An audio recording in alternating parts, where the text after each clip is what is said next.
શું નામ આપનું? નિસર્ગ દેસાઈ. નિસર્ગભાઈ, શું લાગે છે ચોથી જૂનના કોની સરકાર બનશે તો એનડીએની જ. શું કારણ? અપોઝિશન સ્ટ્રોંગ નથી.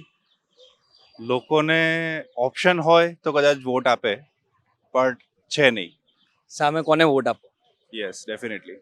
રાહુલ ગાંધી છે ને સામે? હા છે, બટ કમ્પેરેટિવ પેલું કહીએ ને કે you have to devils and you have to choose out of the two which one is the good, કોણ સારું ડેવિલ છે, રાઈટ? એન્ડ દેટ્સ હાઉ તમે તમારી ચોઇસ મૂકો. એટલે as a Narendra Modi Sara devil. Definitely. અને નરેન્દ્ર મોદીના કયા એવા કામો છે કે જેનાથી તમને ફાયદો થયો અથવા દેશને ફાયદો થયો? સો બેઝિકલી કેવું છે કે ઓવરઓલ તમે ઇન્ફ્રાસ્ટ્રક્ચરની વાત કરો કે લાઈક મારા એવા નોન ઘણા છે કે લાઈક યોજનાઓ પહેલેથી ચાલતી આવતી હતી, પણ જે લેવલે એમણે કામ કરવાનું સ્ટાર્ટ કર્યું, લાઈક એમણે જે રીતે બધી સ્કીમ્સને ગવર્મેન્ટને મિનિસ્ટ્રીને પુશ કરી, સો એ જોતા એવું લાગે છે કે ક્યાંક તો બેનિફિટ મળ્યો છે લોકોને, રાઈટ? જે રીતે જે એક માસ્ટર પ્લાનિંગ હતું કે જનધન અકાઉન્ટ ખોલાયા, પછી લેટ્સ સે તમે અગર જાણતા હો તો ડાયરેક્ટ બેનિફિશિયરી ટ્રાન્સફર, રાઈટ? સો ત્યાંથી લોકોના ખાતામાં ડિરેક્ટલી પૈસા ગયા. તમે જો આવાસ યોજનાને જે રીતે પુશ મળ્યું છે, રાઈટ?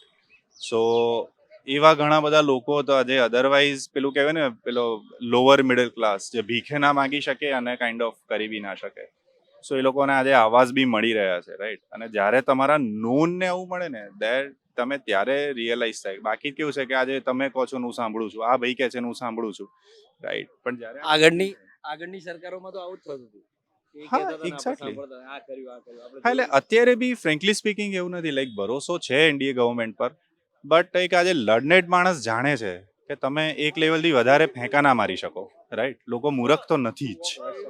તો લોકોને જ્યારે ઓપ્શન મળશે તો ડેફિનેટલી કદાચ ચૂઝ થશે, કારણ કે કામ થાય છે, નથી થતું એવું નથી, રાઈટ? પણ એનો મતલબ એ નથી કે 50% કામ કરીને 500% ગજવો, રાઈટ? આજે અમને બી પેલું તમારી પાસે બધા સ્ટેટિસ્ટિક્સ અવેલેબલ છે, ગવર્મેન્ટ ફિગર્સ જ અવેલેબલ છે, રાઈટ?